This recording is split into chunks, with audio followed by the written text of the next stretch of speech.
ምዕራፍ 34 ከ3 ዓመት በኋላ በዚህ ገዳም ሳለ 3 ጊዜ ተክለ ሃይማኖት ብሎ ከሰማይ ቃል ጠራው። ክቡር አባታችንም አቤቱ እኔ ባሪያህ አለሁ አለው። የእግዚአብሔር ቃል እንደሆነ አውቋልና እንደ ቀድሞ ብዙ ምርኮ ታገባልኝ ዘንድ እንግዲህስ ተነስተህ ወደ ዳሞት ሂድ አለው። ብዙዎችን ሰዎች ከአምልኮተ ጣዖት ወደ አምልኮተ እግዚአብሔር ትመልሳቸዋለህና።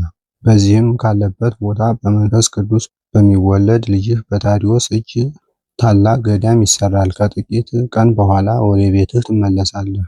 እየተጋደልህ በሰራኸው ስለ ፍጹም ድካምህም በዚህ ቦታ ሴቶችም ወንዶችም ልጆችህ ይበዛሉ ብሎ የሚናገረው ቃል ዝም አለ።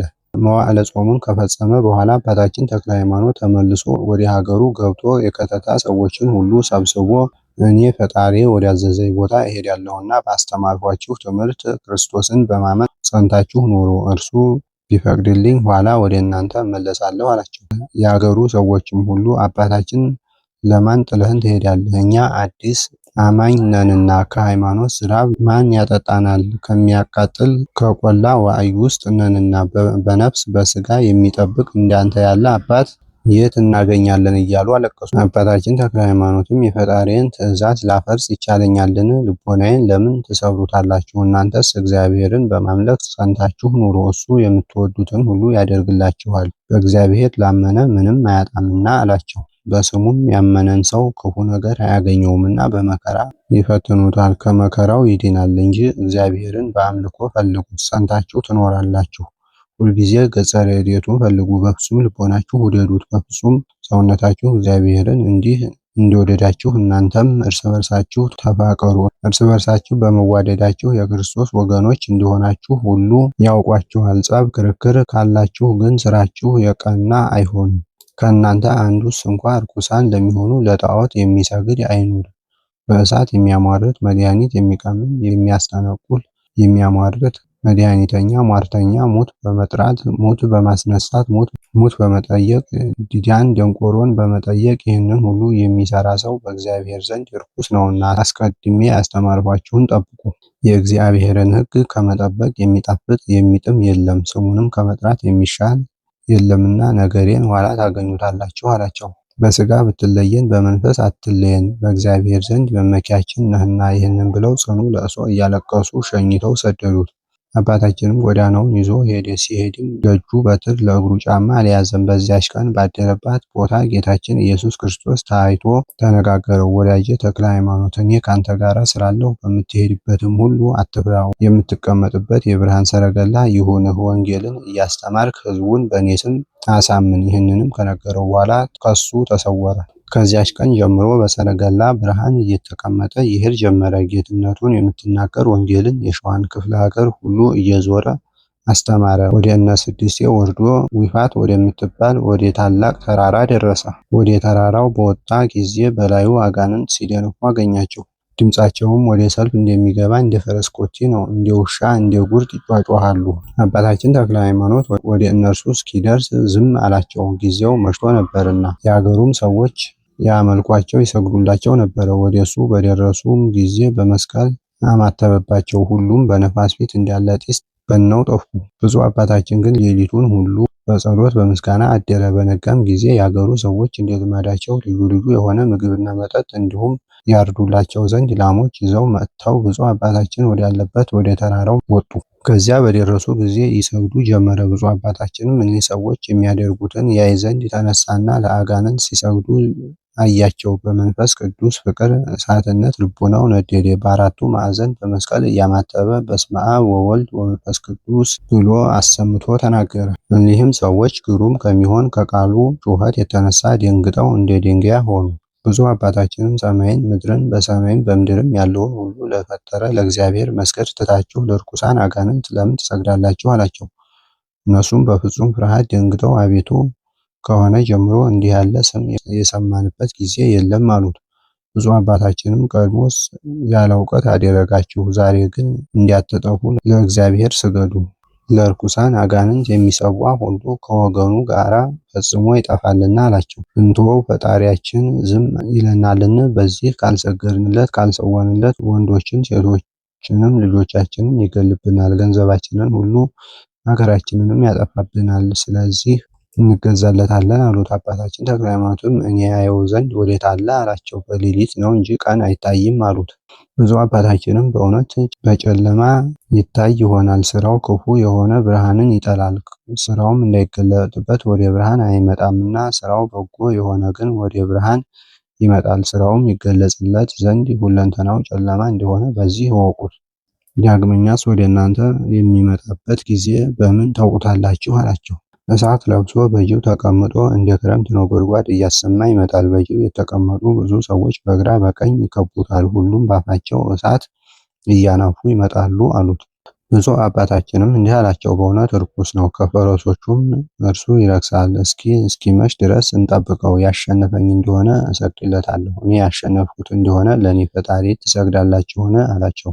አንተ ካሸነፍኸው አዎ ለአንተ አምላክ እንሰግዳለን አሉት። በመሸ ጊዜም ግሩም ያይደለ ይህ ጋኔን እንደ ልማዱ ባለው ግርማ መጣ። አባታችን ተክለ ሃይማኖት ተነስቶ በመስቀል አማተበበት፣ ከተቀመጠበት ጅብ ላይ ወደቀ፣ እንደ ጢስ ተኖ ጠፋ። ከሱም ጋራ ያሉት ከቦታችን አስወጥቶ የሚያሳድደን ማነው እያሉ ከነጅቦቻቸው ተበተኑ። የሀገሩም ሰዎች ይህንን ባዩ ጊዜ አምላክህ በእውነት ሁሉን የሚያሸንፍ ኃያል ነው እያሉ ደንግጠው ከአባታችን እግር ላይ ወደቁ። ብፁዕ አባታችንም እንዲህ አላቸው፣ እንግዲህስ አትፍሩ፣ ለአብ ለባህሪ ልጁ ለኢየሱስ ክርስቶስ ለባህሪ ሕይወቱ ለመንፈስ ቅዱስ ስገዱ። እሱ ሁላችሁንም እስክትመለሱ ድረስ ከእናንተ ማንንም ማን ሊያጠፋ አይወድምና፣ ፍየልና ላም ልትሰውለት አይፈልግም፣ የላም ስጋ አይበላምና ወይም የፍየል ደም አይጠጣምና፣ በመገዛት ስገዱለት፣ በእውነት አምልኩት እንጂ እሱ ብቻ የፍጥረት ሁሉ ፈጣሪ ነውና፣ በሰማይም በምድርም በባህርም በቀላያትም ያለሱ ሌላ አምላክ የለምና። እሱ ይገድላል፣ እሱ ያድናል፣ ያደህያል፣ ያበለጽጋል፣ ያዋርዳል፣ ያከብራል። ምንም ምን የሚሳነው ስራ የለም። ለእንደዚህ ያለው ንጉሥ እመኑበት፣ የዘላለም ሕይወት ታገኙ ዘንድ ይህንን የመሰለ ሁሉ ብፁዕ አባታችን እስኪነጋ ሲያስተምራቸው አደረ። እኒህም ሰዎች ይህ ድል የነሳኸው አምላካችን አንተ ከኛ ዘንድ ከሄድክ ይገድለናል፣ ገንዘባችንን ሀገራችንንም ያጠፋብናል፣ ምን እናደርጋለን አሉት። አባታችንም ተክለ ሃይማኖት ፈጽማችሁ በእግዚአብሔር ካመናችሁ በምንም አያሸንፋችሁም፣ ይህ ጋኔን ደካማ ነውና ሲያሳምማችሁ ነበረ። ወንዶች ሴቶች ልጆቻችሁንም ሀገራችሁንም ገንዘባችሁንም ያጠፋባችሁ ነበረ። ዛሬስ ሄዳችሁ ለአገሩ ሰው ሁሉ ነገሩ፣ የታመመበት በሽተኛውን ሁሉ ይዞ ይምጣ፣ የፈጣሪን ኃይል ታዩ ዘንድ እሱ ሳትጥሩ ዋጋ ሳትጠይቁት ያድንላችኋልና። እነሱም ደስ ብሏቸው ተነስተው ወደ ቤታቸው እየሮጡ ሄደው ለሀገሩ ሰው ነገሩ። የሀገሩም ሰው ሁሉ ደስ ብሏቸው ተሰብስበው በሽተኞችንም ሰበሰቡ። ቁጥራቸውም 12 አንካሳ፣ 13 ጎባጣ፣ 7 ጋኔን የሚጥላቸው 10 ዕውራን ነበሩ። በአልጋ እየተሸከሙ አመጧቸው። ገና ከአባታችን ከተክለ ሃይማኖት ዘንድ ሳያደርሷቸው በሩቁ ባዩት ጊዜ አንተ ክፉ ሰው፣ የከተታ የጽላልሽን አውራጃ የተውንልህ አይበቃህምን? ከዚህም ልታሳድደን መጣህን? እያሉ ያደሩባቸው አጋንንት ጮኹ። ዘወትር እንዲህ እየፈጠንክ ስትሄድ በእግርህ ነው ወይስ በነፋስ ትቀመጣለህ? ከአንተ የምንሸሽበት አጣን። አሁንም መከራ አታጽናብን። ብፁዕ አባታችንም የተሸከማችኋቸውን ሰዎች ፈጥናችሁ ወደ እኔ አምጧቸው አላቸው። ወደሱ ሲያመጧቸው ያደሩባቸው አጋንንት ጮኹ። እንግዲህስ ወደዚች አገር አንመለስም እያሉ በመማል በጥቁር ባሪያ አምሳል እየወጡ ሄዱ። ዝንጀሮ መስለው ይወጡ አሉ። ሸሽተው ከዱር ከገደል ገቡ። ድውያኑም ዳኑ፣ ዕውራኑም አዩ። ከዚህም ያሉ ሰዎች ይህንን ተአምራት ባዩ ጊዜ አባታችን በረከትን እንቀበል ዘንድ ባርከን እያሉ ከተክለ ሃይማኖት እግር ስር ወደቁ። እኔስ በፈጣሪ ስም አምናችሁ ሳትጠመቁ በረከትን አልሰጣችሁም፣ የአጋንንት ወገኖች ናችሁና አላቸው። የዳኑትም የሀገሩ ሰዎች አባታችን ያዘዘንን ሁሉ እናደርጋለን አሉ። ብፁዕ አባታችን በእግዚአብሔር ስም አምናችሁ ትጠመቁ ዘንድ ያዛችኋለሁ አላቸው። ሁሉም ተነስተው አጥምቀን አሉትና በአብ በወልድ በመንፈስ ቅዱስ ስም አጠመቃቸው። ቤተክርስቲያንንም ስሩ ብሎ አዘዛቸውና ሰሩ። በውስጧም የጌታችን የኢየሱስ ክርስቶስን ቅዱስ ሥጋውን ክቡር ደሙን አቀበላቸው። በዚህም ጊዜ ቅዱስ ሚካኤል በዲያቆን አምሳል ይረዳው ነበረ። በእነሱ ዘንድ ልዩ 3 የሚሆኑ የሥላሴን ሃይማኖት እያስተማረ 9 ወር ተቀመጠ።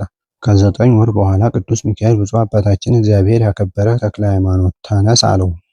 ፈጣሪ ያዘዘህን ማድረግ ቸል አትበል። ስለዚህ ነገር የሀገሩ ሰዎች ሰብስቦ ባስተማርኳችሁ ሃይማኖት ጽኑ፣ እርስ በርሳችሁ ተፈቃቀሩ፣ እንግዲያ መቀበልንም አትዘንጉ፣ እኔ ፈጣሪ ወደ ላከኝ እሄዳለሁና አላቸው። የሀገሩም ሰዎች ይህንን ሰምተው አባታችን አስተማሪያችን ለማን ትተን ትሄዳለህ እያሉ ብዙ አለቀሱ። ጽኑ ለቅሶ እያለቀሱ ሸኝተው ሰደዱት። ብፁዕ አባታችንም በብርሃን ሰረገላ ተቀምጦ ሄደ። የእናርዕትን አውራጃ ሁሉ አስተማረ። የጣዖቱን ቤት አፈረሰ። የሰታልና የዊን ወንዝ ተሻግሮ ወደ ውራጌ ሄዶ ቢለት ከምትባል ተራራ ደረሰ። ይህችውም የአስማተኞች ቤተ መንግስት ናት። ፍየልና ላም ይሰውለታል፣ በሷም አጋንንት ይገለጹላቸዋል። ከዚያ የሚቀመጥ አንድ ንጉሳቸው ነበረ። ሟርተኞች፣ መድኃኒት የሚቀምሙ ጠንቋዮች ከተራራው ስር በሸንጎ ሲሰግዱለት ይውላሉ። አንዳንድ ሺህ፣ ሁለት ሺህ የሚያሟርቱ እጅ መንሻውን ይዘው ቃል እስኪናገራቸው ድረስ እየጠበቁ ደግ የተናገረ እንደሆነ ደግ ነገር ያገኛሉ፣ ክፉ ቢናገር ክፉ ይደረግባቸዋል። ስለዚህ ነገር እየሰውለት ይኖሩ ነበር። ብፁዕ አባታችንም ይህንን ሁሉ ስራቸውን አይቶ በሌላ ጎዳና ተሰውሮ ወጥቶ ይህ የጠንቋዮች ንጉሥ ካለበት ደረሰ። በወርቅ ዙፋን ተቀምጦ ወርቀ ዘቦ ግምጃ ለብሶ አገኘው። ፊቱን ጸፍቶ ዙፋኑን ገልብጦ አንገቱን ረግጦ በደረቱ ላይ ቆሞ አንተ ክፉ የዲያብሎስ የግብር ልጁ የአጋንንት ወንድማቸው ክርስቶስ በደሙ የዋጃቸውን ሕዝብ ለምን ታስታለህ? አለው። ይህም የጠንቋዮች ንጉሥ የሚናገረውን አጣ። መብረቅ ከሰማይ ብልጭ ብሎ የጣለው መሰለው እንጂ ብፁዕ አባታችን ተክለ ሃይማኖት ወደሱ በገባ ጊዜ አላየውም ነበርና። አሽከሮቹ ግን ብፁዕ አባታችንን ይዘው ከወዴት መጣህ? በምን ስራ ከዚህ ደረስክ? ማን አውጥቶ ከቤተ መንግስት አገባህ? እያሉ ደም ከአፍንጫው ካፉ እስኪወርድ ድረስ ፊቱን ጸፉት። ወፍራም የብረት በትር አምጥተው አጥንቱ እስኪደቅ ድረስ መቱትና ያን ጊዜ ሞተ። የዱር አራዊት ይብሉት ብለው በድኑን አንስተው ከተራራው ስር ጣሉት። ቅዱስ ሚካኤልም መጥቶ ተክለ ሃይማኖት ጉዳት የለብህም ተነስ ብሎ ጠራው። ብፁዕ አባታችንም የተኛ ሰው እንዲነሳ ፈጥኖ ተነሳ። ቁስሉን ዳሶ ከደዌው አዳነው። መከራ ፈጽሞ እንዳላገኘው ሆኖ ዳነ። ይህንን ሟርተኛ አንተ ድል ታደርገዋለህ፣ ሂደህ ተዋጋው አለው። ብፁዕ አባታችንም በመንፈስ ቅዱስ ኃይል ጎልምሶ ሄዶ ወደ ተራራ ላይ ወጣና ይህንን የጠንቋዮች ንጉሥ በወርቅ ዙፋኑ ተቀምጦ አገኘው። ይህ የጠንቋዮች ንጉሥ ግን አባታችን ተክለ ሃይማኖት ወደሱ ሲገባ አላየውም፣ ፊቱን ሲመታው ያየዋል እንጂ። በዚያችም ቀን ዳግመኛ አባታችን ተክለ ሃይማኖት ንጉሳቸውን ፊቱን ጸፍቶ ከዙፋኑ ጣለው። አልጋውን አንስቶ በላዩ ሰበረው። ይኸውም የጠንቋዮች ንጉሥ አሽከሮቹን እነሆ የትናንትናው ሰው ሲገለኝ ለምን ዝም ትላላችሁ? እያለ ጮኸ። ባሮቹም በወዲያና በወዲህ እየሮጡ ሲገቡ ብፁዕ አባታችን ተክለ ሃይማኖትን ጌታቸውን ሲመታ አገኙት። ፈጥነው ይዘው የብረት አለንጋ አምጥተው ብፁዕ አባታችን ተክለ ሃይማኖትን የጎኑ አጥንት እስኪታይ ድረስ ገረፉት። ዛሬስ አንግደለው፣ እስኪ ቀድሞ እንመርምረው ተባባሉና ከወዴት መጣህ? ሀገርስ ወዴት ነው? ስራስ ምንድን ነው? ትናንት አልገደልንህምን? ዛሬ ማን አስነሳህ? ከእኛ መድኃኒት ያንተ መድኃኒት ይበልጣልን? አሉት። አባታችን ተክለ ሃይማኖትም በእውነት ከእናንተ ፈጣሪ የኔ ፈጣሪ ይጸናል። እኔ መድኃኒት አላውቅም፣ የእናንተን መድኃኒት ላጠፋ መጥቻለሁ እንጂ አላቸው። አገርህ ወዴት ነው? አሉት። አባታችን ተክለ ሃይማኖትም አገሬን ለውሻ እናገራለሁን? ነገር ግን ውሾች ከእናንተ ይሻላሉ፣ ጌታቸውን ያውቃሉና አላቸው። ይህንን ባላቸው ጊዜ የውስጥ ዕቃው እስኪታይ ድረስ ሁለተኛ ገረፉት። ደሙም እንደሚፈስ ውሃ ወረደ፣ አካሉም እንደ ሥጋ ተቆራረጠ፣ ለሞትም ደረሰ። አንስተው ወደ ገደል ጣሉት። ቅዱስ ሚካኤል ግን እንደ ቀድሞ ፈጥኖ አነሳው። እንዲህ እያደረገ እስከ 40 ቀን ድረስ ከነሱ ልዩ ልዩ የሆነ መከራ እየተቀበለ ተቀመጠ። በእኒህም በ40 ቀኖች እህል ውሃ አልቀመሰም። ብዙ መከራ ደረሰበት። ከእነዚህ ከክፎች ሰዎች የደረሰበትን ረሃብ፣ ጽንፍ፣ መመታት፣ መገረፍ ናቸው። ወደ ደህንነት ጎዳና ሊመልሳቸው ቢጥርም እነሱ ከክፉ ስራቸው ሊመለሱ አልቻሉም። ከ40 ቀን በኋላ ብፁዕ አባታችን እንደ ደረቅ ደንጊያ የህሊናቸውን ጽናት የልቦናቸውን መወፈር አይቶ ወደ እግዚአብሔር ለመነ። ጌታዬ ኢየሱስ ክርስቶስ በሀገሬ ሳለሁ የታየኸኝ አንተ ነህ። አዲስ ሐዋርያ አደርግሃለሁ፣ ወደ አዲስ አማኞች እልክሃለሁ ያልከኝ አንተ ነህ። እኔ በሚሄድበትም በማድርበትም በትእዛዝህ ጸንቼ እቀመጣለሁ እያለ ለመነ። ዛሬም አንተን ወደማያውቁ ሕዝብ ደረስኩ። ብዙ ከፉብኝ። እኔም አንተ እንዳጸናኸኝ በስምህ ስለጸናሁ ብዙ መከራ ተቀበልሁ። ዛሬ ግን ብዙ ታመምኩ። ከእውነት ከወጡ ከእኒህ ሰዎች ፈርድህ አድነኝ። እንደ አቤሮንና እንደ ዳታን ተከፍታ ትውጣቸው ዘንድ ምድርን እዘዛት። እንደ ቆሬ ልጆች ከተማ እሳት ታቃጥላቸው ዘንድ በእነሱ ላይ ኃይልህን ግለጥ። የጋለ ቃልህ ግን ለእኔ ለባሪያህ ይከራከርልኝ እያለ ጸለየ። እንደዚህ እያለ ከጸለየ በኋላ ወደ ተራራው ወጣ። ከሀገሩ ሁሉ የተሰበሰቡትን ጠንቋዮች አንድ ወገን ሆነው ለንጉሳቸው ሲሰግዱ አገኛቸው። ብፁዕ አባታችን ተክለ ሃይማኖትም ከመካከላቸው ገብቶ ቆመና አንቺ ምድር እኒህን ክፉዎች ሰዎች ተከፍተሽ ትውጫቸው ዘንድ በእኔ ቃል ያይደለ በእግዚአብሔር ቃል አዝዤሻለሁ እያለ አሰምቶ ተናገረ። ወዲያው ተከፍታ ጠንቋዮችን ሁሉ ከከሃዲ ንጉሳቸው ጋር ዋጠቻቸውና አንደኛቸውን ወደ ሲኦል ወረዱ። ብፁዕ አባታችንም ይህንን አይቶ እግዚአብሔርን አመሰገነ። ገጸ ረድኤትህ በእኛ ላይ ተገለጸ። ዛሬ ልቦናዬን ደስ አሰኘው። በእውነት የአማልክት ፈጣሪ አንተ ነህ፣ የነገሥታት ገዢ አንተ ነህ። ብፁዕ አባታችን ተክለ ሃይማኖትም በተራራው እንዲህ እያለ ወደ ጠንቋዮቹ ማደሪያ ሲመላለስ በብርና በወርቅ የተሰሩ ጣዖቶችን አገኘና ድንጋይ አንስቶ ቀጠቀጣቸው፣ የሚሰዉበትንም ሁሉ አፈረሰ። ብፁዕ አባታችንም ከመሸ በኋላ ከታላላቆቹ ዛፎች በአንዲቱ ዛፍ አጠገብ ቆሞ ጸለየ። በዚያ ሲጸልይ ስፍር ቁጥር የሌላቸው እልፍ አእላፍ አጋንንት መጡ። ብፁዕ አባታችን ተክለ ሃይማኖትን የሚያደርጉትን ያይ ዘንድ ዝም አለ። ሁሉም የተውንልህ የሸዋ ምድር አልበቃህምን ብለው ጮኹ። ከዚህም እንዲያመልኩን ልትከለክል መጣህ፣ እኛም ሳንገልህ አንተውህም ብለው ድንጋይ አንስተው ብፁዕ አባታችን ተክለ ሃይማኖትን አጥንቱ እስኪደቅ ድረስ ወገሩት። ሲወግሩትም ቅዱስ ሚካኤል እንደ እሳት እየተንቦገቦገ ወርዶ በክንፉ መታቸው፣ እንደ ምድርም ትቢያ አደረጋቸው። ሁሉም አለቁ።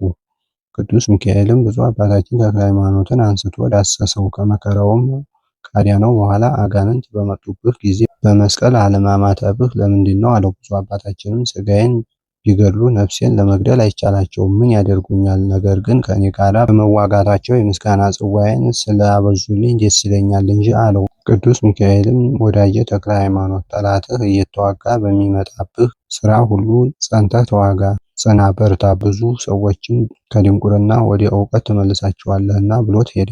በነጋው ብፁዕ አባታችን አኖሪዎስ የሚባል ልጅ ከመንፈስ ቅዱስ ይወለድልሃል የሚል ቃል ከሰማይ ሰማ። እሱም ከአንተ የተረፉትን ጠንቋዮች ያጠፋቸዋል፣ ከአምልኮተ ጣዖት ወደ አምልኮተ እግዚአብሔር ይመልሳቸዋል። በዚህ ሀገር ታላቅ ገዳም ይሰራል፣ በኋላ ዘመን በሷ ልጆችህ ይበዛሉ። ብፁዕ አባታችን ተክለ ሃይማኖትም ይህንን ሰምቶ ዝም አለ። ከዚህ በኋላ ለአጋንንት የሚሰዉበትን ቦታ አፈረሰ። የአገሩን ሰዎች ሁሉ በእግዚአብሔር ስም አሳመናቸው።